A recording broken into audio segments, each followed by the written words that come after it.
Mute. Okay.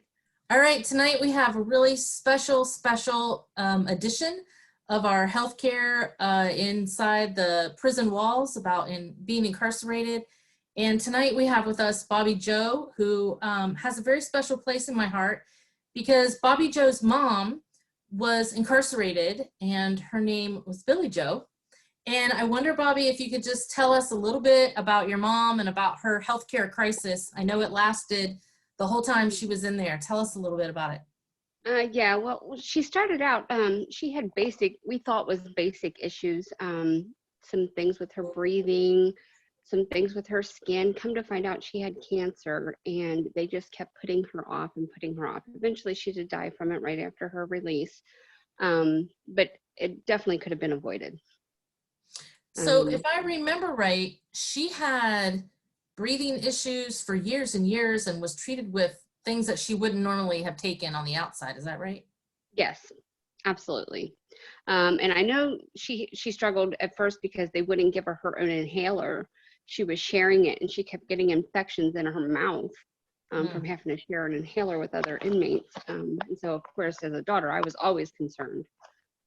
Always calling, but I mean, they don't listen to one daughter versus, the whole place.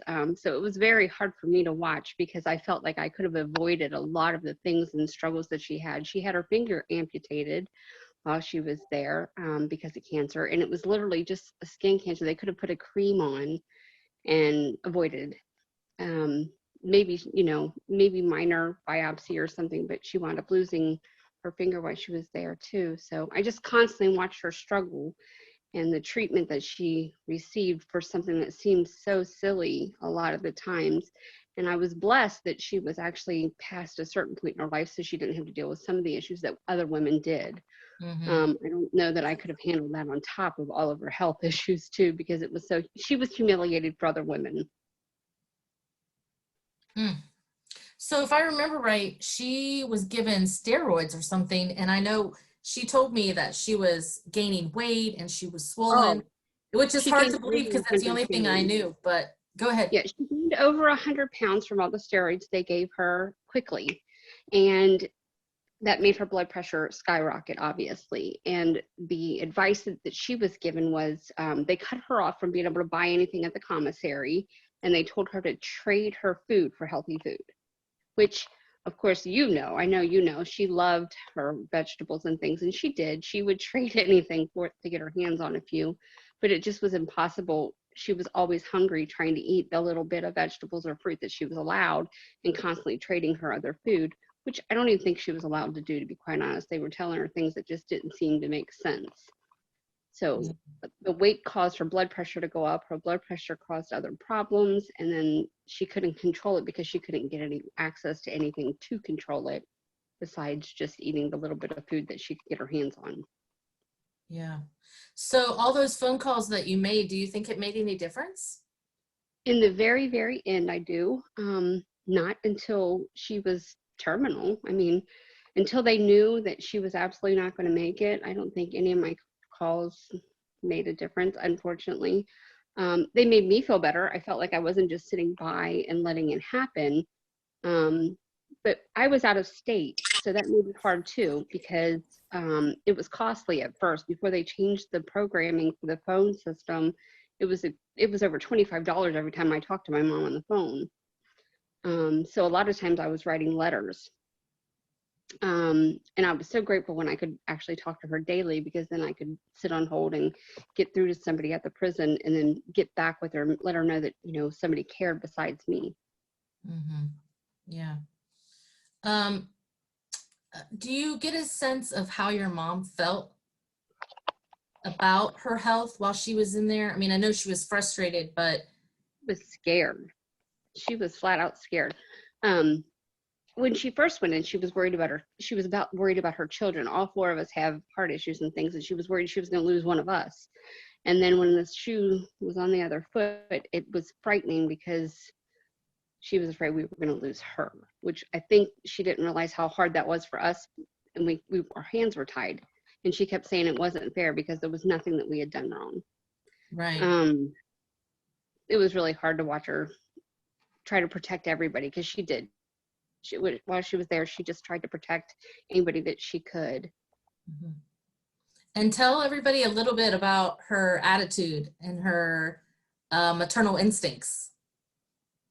Oh, well, everybody called her Mama Joe, which before she went, all my nieces, all my cousins called her Mama Joe before in life and, at home.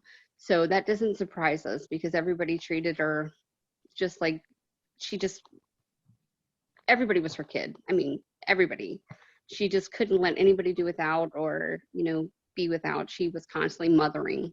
On the holidays, she tried to make everybody a little something out of all of her stuff that she had, or give them little presents on Easter, or, I know she sewed some things, crocheted some things. She made lots of paper Christmas trees. But she was always doing that, and people appreciated it, and they started doing it with other people there too. So I know that it was a good thing. I just want to show everybody a picture of Billy Joe to make it real. This is after she got out. She was only out for a short time before she died. And she looks beautiful here. And a lot of people, including myself, the first time I saw this picture, I didn't recognize her. Because of course, prison not only for her took away her health and her proper weight, but also her looks, the hair and the makeup, and it just didn't even look like her to me. But I want people to see that's a real person. She was definitely a redhead. That's how she felt. She felt like she was her true self. Liz is joining us, and Liz, I think you probably knew Billy Joe, didn't you? Can you unmute? Okay, yes. Hi, I'm sorry. You might hear the kids screaming and yelling, if that's okay. That's okay. Did you know Billy Joe? I think I have. I think she looks familiar, and I think I do remember her. Tell us a little bit about your healthcare crisis. You said you ended up in the hospital. I did. I think it was like in 2012. We were going through like one of those epiphany weekends, and I felt ill, and I had went to medical, and they told me that I think they said that I was having like an allergic reaction or something. And they gave me some medicine, and then the next day I woke up and I had to be transported to the hospital, and I had like this really, really bad allergic reaction. And they think that I got that from the medicine they gave me at the medical, which was some kind of antibiotic. And it it's sad to say, that they don't give you the best, the best care that you would, you need at times. I kept going to medical, complaining about not being able to breathe and, just different symptoms, and they kept sending me away. So then I had to keep putting in my, my things to keep going up there until that last time where I was like, they couldn't find a vein to give me like fluids. That's how dehydrated I was by the time that they actually took me serious. So it was Liz, pretty can sad. you explain to everybody the system, the kite system, and how it takes forever? Yeah, so you have to send in a kite.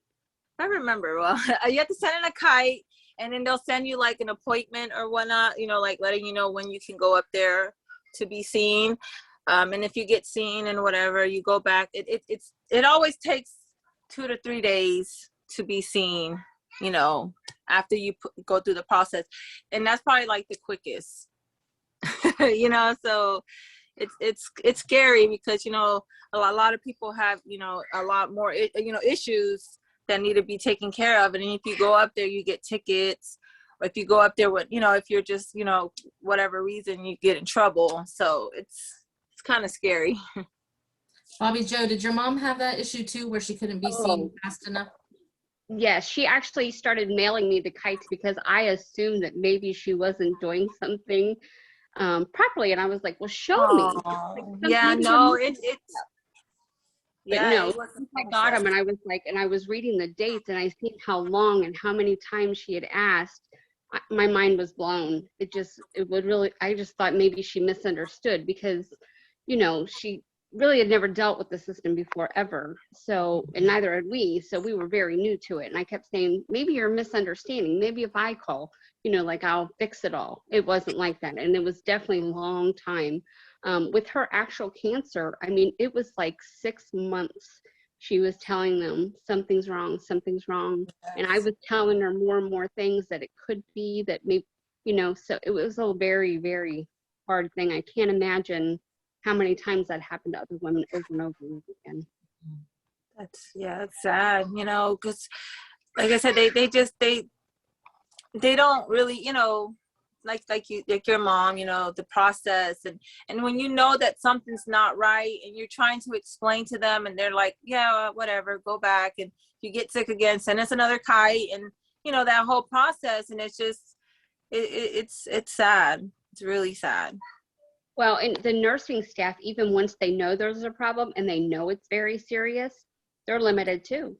They can't just send her out to a hospital to get the testing or get whatever she needs. There's a process for them too, and that always takes time, because believe it or not, at the very end, the nurse would talk to me daily because it was so bad.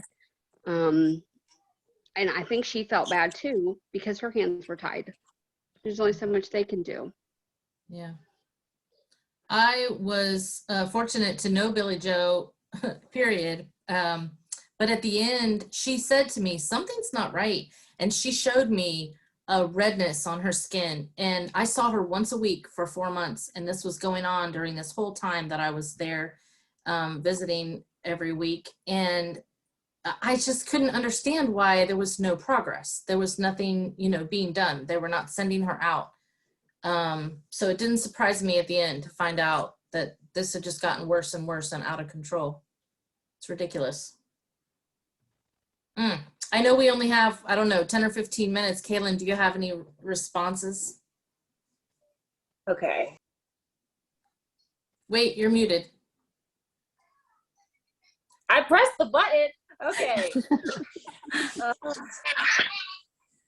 This just doesn't get easier, but I'm just so glad that I have the opportunity to meet both of you and to hear your stories, because I've only known one person who's ever been incarcerated, and he's a male, and his experience was rough, but his experience was different.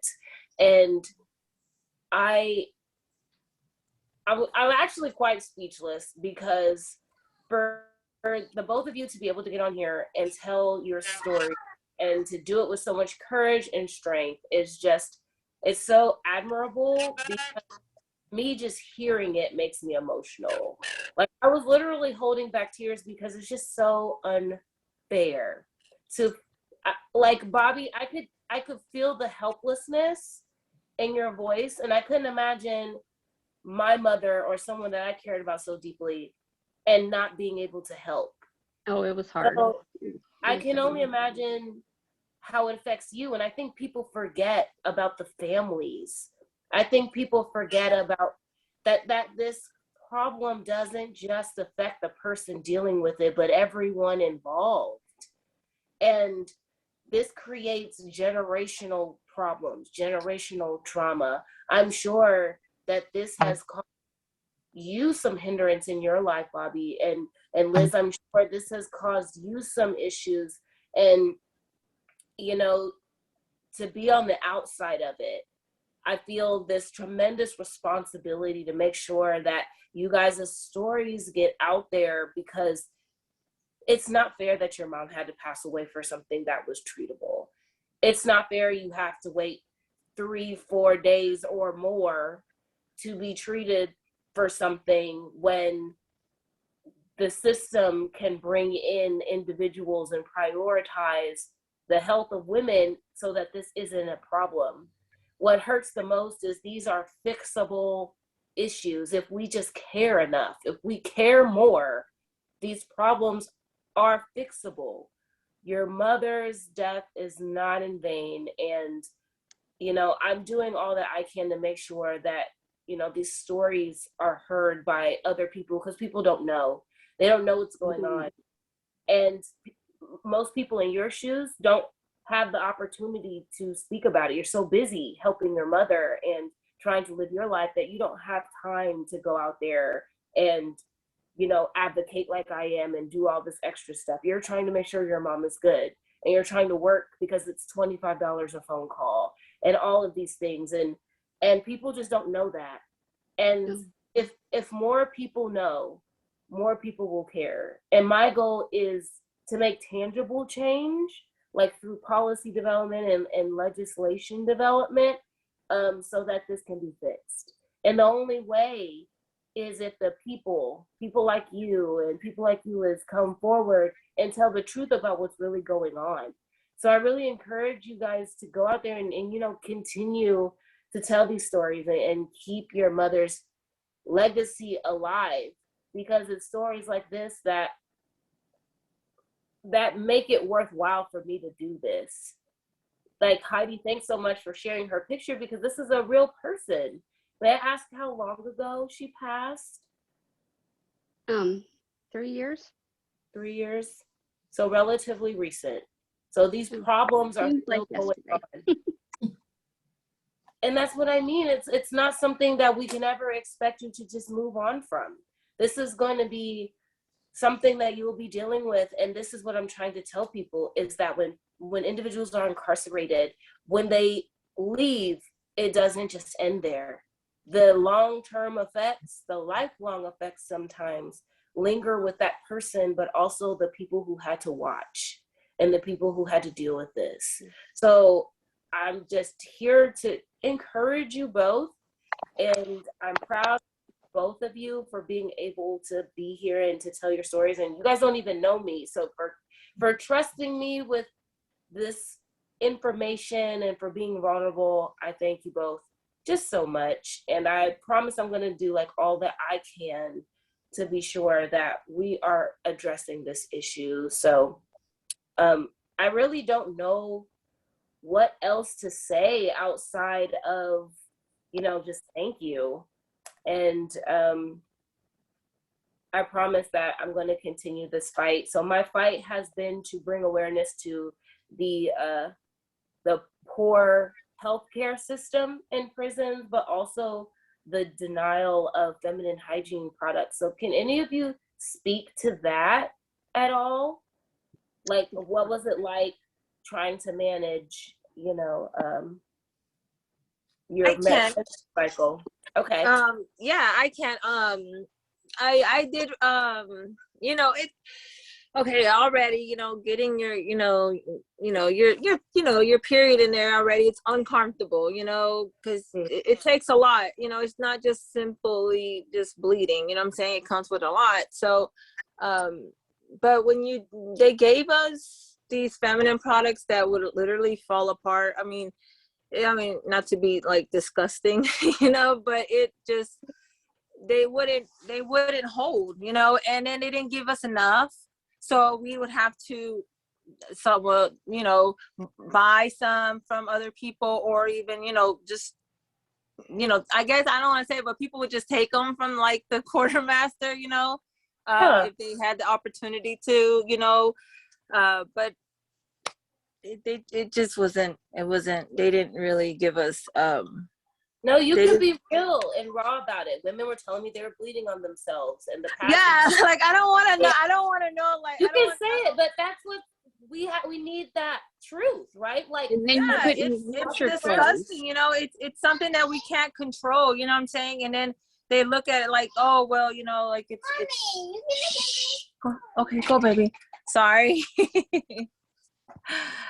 Yeah, it was nasty, you know, and that whatever we can, you know, we have tissue, we have to use tissue if we have to, because, you know, we don't have the means, you know, or the stuff to, you know, to actually properly take care of, you know, that and you problem. were even limited on toilet paper, right?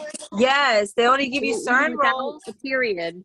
Yeah, so as I said, it's so hard, you know. It was just it was very If I sad. remember correctly, you had no choice but to spend your first money. At first, my mom was living on a state pay, which was like $8 a month or $6 a month, and the first thing that she had to do was buy her soap powder And Yep, then your laundry soap, because they only give you, and then you expect there's 30 days, and they only give you, they give, I think it was two little bars of like soap, and then like 2 or 3 little packets of powder to wash. But then you go to work every day, and if you work in the kitchen, you smell like the kitchen, and you don't want to keep smelling like that all day, and it gets really, it gets hard to try to stay as clean as you can in there with what they give you. Right. So what would you guys like to see changed? If you could change one thing, just one, what would it be? I would say if they can, I think that just caring a little bit more, if that makes sense. Like, they don't see you as like a person or like a human, you know what I'm saying? So they don't give you enough, they don't, you like be under. So if they just give us, just treat us just equal, you know what I'm saying? Like, not even like, like we're, better or anything like that, but at least treat us like we're humans, not like. Well, as a visitor, I felt the same way. I have a heart condition, and I put off all my own treatment while my mom was in prison. Like, I just had a pacemaker and defibrillator put in and things, but I didn't want my mom to have to go through that because she would be without any visitor, without anybody writing her, without anybody advocating for her. So we put off ours. So I would personally like somebody to just know that it's visitors too. It wasn't people that was there. They treated visitors just the same. Then they didn't know us from anyone. We didn't feel any better than my mom felt. We didn't feel like we felt like we were in the same group. Yeah, that's true. No, I'm that's exactly. I don't know if it's the type of people, or if it's the whole, you know what I'm saying? But it's sad because I was at 3 different institutions, and in all 3 institutions, you were still treated, the same. They don't give you the decency of like, okay, Yeah, I mean, it's a systemic problem. I was doing research on this, and literally this is a system. So it's a reflection of the way that we treat women, the way we prioritize women and women's health. And so this is, it's a national problem. And I don't want you guys to feel like you're alone or this was a case. This is the common story. I have not heard anything otherwise. I hear that it's terrible. Granted, prison is intended to be terrible, but I don't believe it should be inhumane, right? Like, prison is taking you away for a crime you commit that is intended to be unpleasant, but the line becomes drawn when you take away people's human rights, which is their access to healthcare, especially since most of these people are going to be released.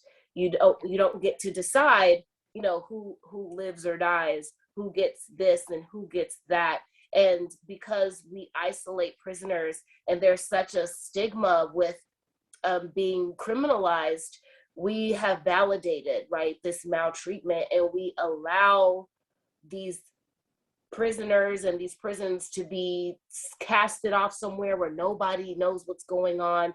That system itself is not even legal, right? Like, taxpayers pay for prisons and things like that, right? Like, that's where they get the money and they get the funding from and all of that. Like, I should be able to call and know what's going on with the prisons. right. But in order to accomplish this, they had to tell the world that if you are a criminal, you deserve to be treated like this, right? We don't know what your crimes are, but if you're in prison, you probably deserve to be there. Therefore, with this mindset, nobody questions what's going on outside of the family members who know these individuals.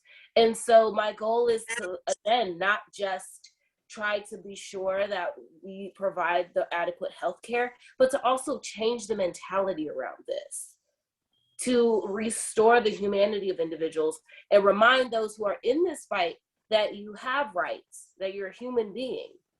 I was talking with other women, and a lot of them believe that, you know, because they're broken down when they get into the prison system, that they deserve to be treated that way, or they don't realize that they have human rights and that those rights are being violated by not being able to, you know, do these things and have access to these resources. It is literally unconstitutional, but nobody has challenged the system because, one, it's scary, right? It's a whole system.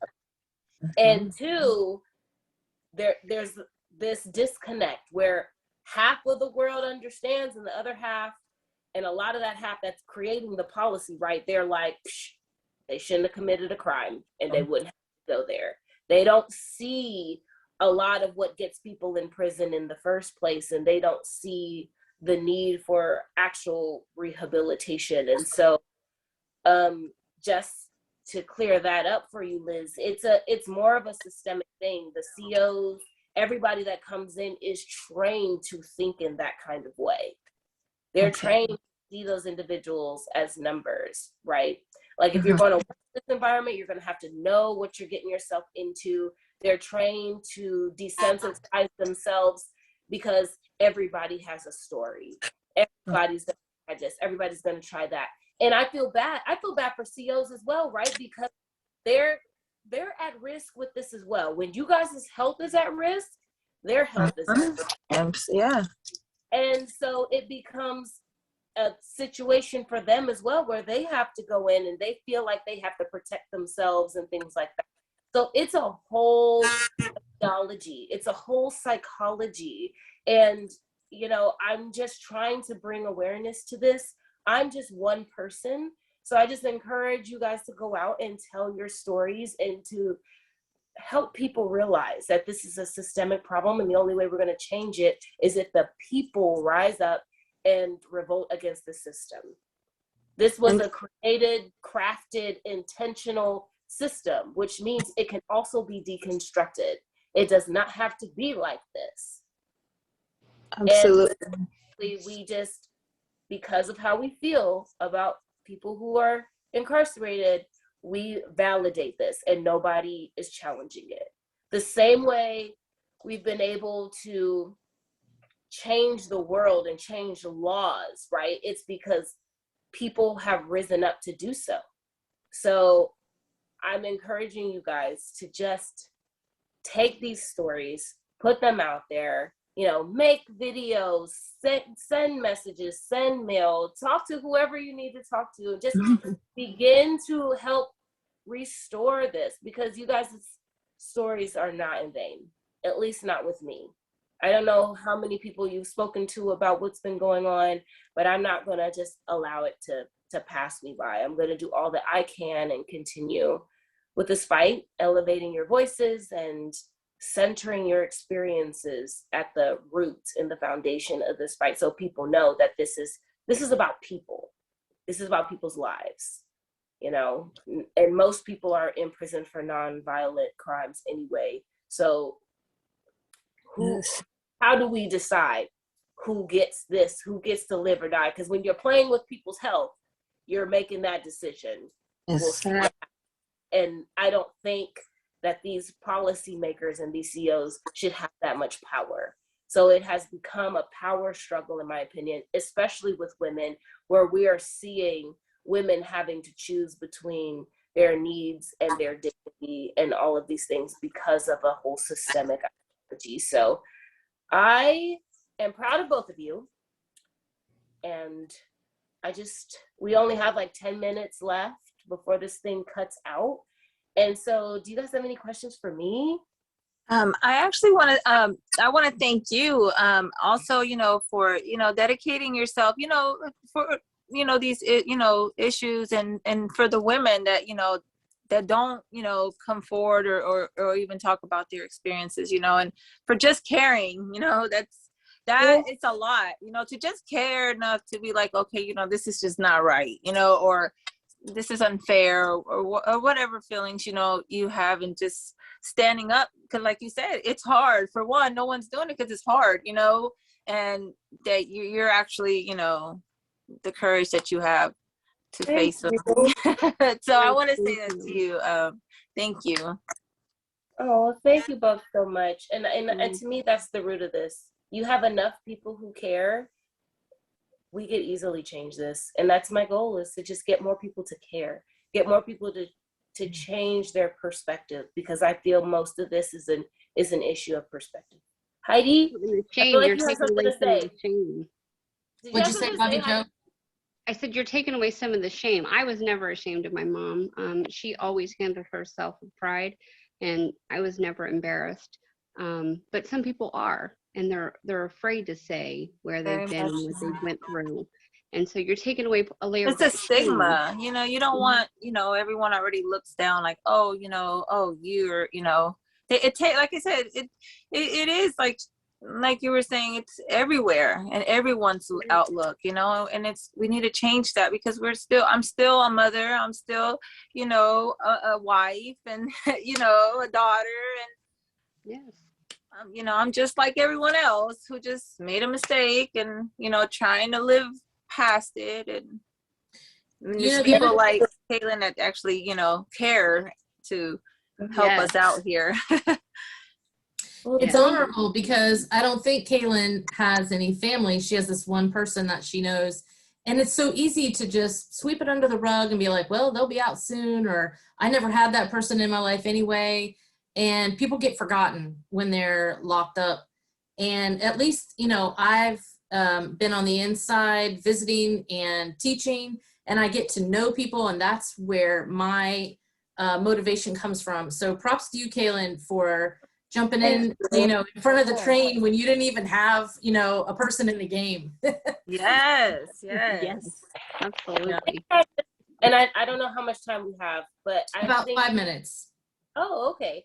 So I think for me, when I heard the stories initially, it resonated with me as a woman first, surprisingly, because like many other people, I had just not known, to Heidi's point, people are forgotten. And I've always known about the prison system. Like I said, I had a good friend of mine who was incarcerated and things like that, and I know what happened to him. But when these women talked to me about what they had gone through, I realized I was not too far removed. I was able to center myself in it and say, well, what if something happens to me to where I'm ever confined, right? Because we forget about people with disabilities. We forget that anything can happen to you to where you cannot just go out and get the things that you need. It could be an accident. It could be a health development to where I would not be able to access the things that I need. How would I feel? What would I do? Who would I call? I have one sister here. I have some family in Columbus, and most of my family lives out of town. So it would not be easy for them to help me with any of these issues as well. And my family doesn't make a lot of money. So I was able to see myself in this. And then also being a Black woman, right? Like, it doesn't take much for me to get swept up and put into, you know, the Category, right. And so I think when I heard it, I resonated as a woman, and then as a human being, like, and then I realized I have this crown and the sash, and I'm like, I can do something about this.